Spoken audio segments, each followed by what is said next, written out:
Hey family, welcome back to another session. Today I want to talk to you about something that many of us know all too well, poverty.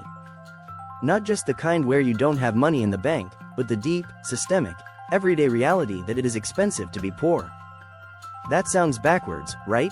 But I want you to stay with me for the next few minutes, because we're going to peel back the layers on a topic that impacts families, generations, and even how we view ourselves. Poverty isn't just about having an empty wallet. It's about the cost of being in lack. Not just financial cost, but emotional, mental, and generational cost. Welcome to my channel, where we talk about all things finance. Consider sticking around, subscribe, like, and comment, and let us learn from each other. Let's get into it. 1. Financial poverty, the vicious cycle. Let's start with the obvious one, financial poverty. But here's the kicker: being poor costs more. If you're living paycheck to paycheck, you know what I mean. You can't afford to buy in bulk to save. You can't pay for that $500 car repair, so you keep patching it with $80 fixes. Eventually, you spend $1,000 just trying to avoid spending $500 all at once. Poor people often pay higher interest rates, higher fees, and even more for basic services because they don't qualify for better rates.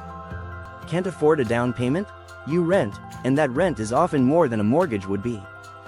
Let me say this clearly: poverty penalizes the poor. And the system is not built to help you catch up, it's built to keep you where you are.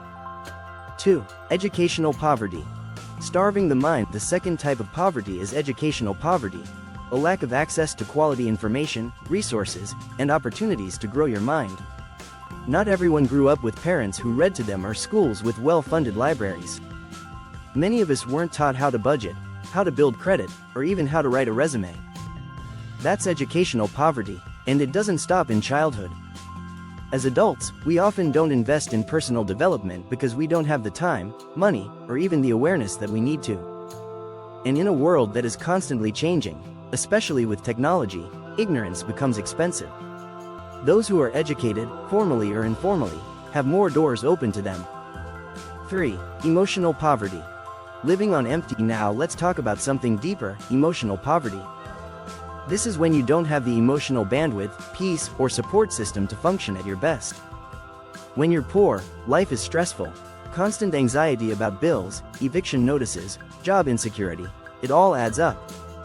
And stress isn't just a feeling, it's a health hazard. It weakens the immune system, shortens your patience, and drains your joy. When you live in survival mode, your emotions get stuck in fight or flight. There's no space for healing, dreaming, or reflecting. You're too busy surviving to think about thriving. Emotional poverty also comes from trauma, cycles of abuse, neglect, or just not being heard or seen. And that kind of poverty costs you in relationships, in self-worth, and in how you treat others. 4. Time poverty. No margin, no rest. Another poverty that often goes unnoticed is time poverty. If you're poor, you're likely working multiple jobs, commuting long hours, or dealing with inefficient systems that eat up your time. That's time you're not spending with your kids, resting, creating, or investing in your future. Poor people don't have time to go to the gym, cook healthy meals, or network in rooms that matter. They're often too busy trying to stay afloat. And you know what happens when you have no margin? Time is a luxury that the poor often don't have.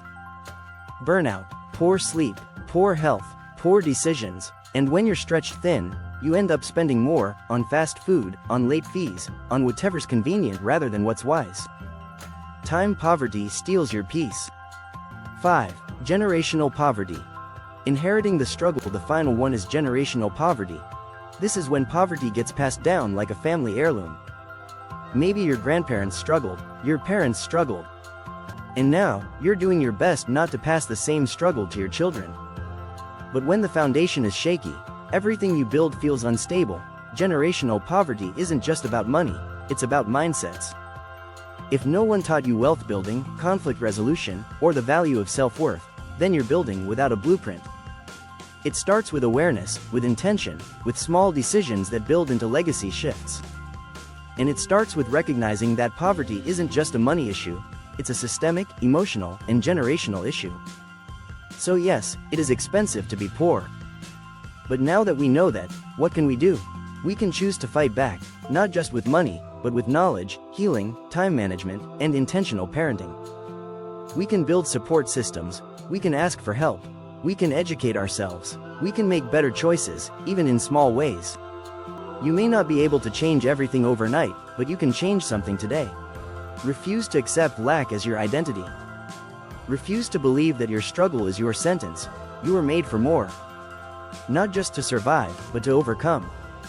Let's break cycles. Let's build legacy. Let's get free.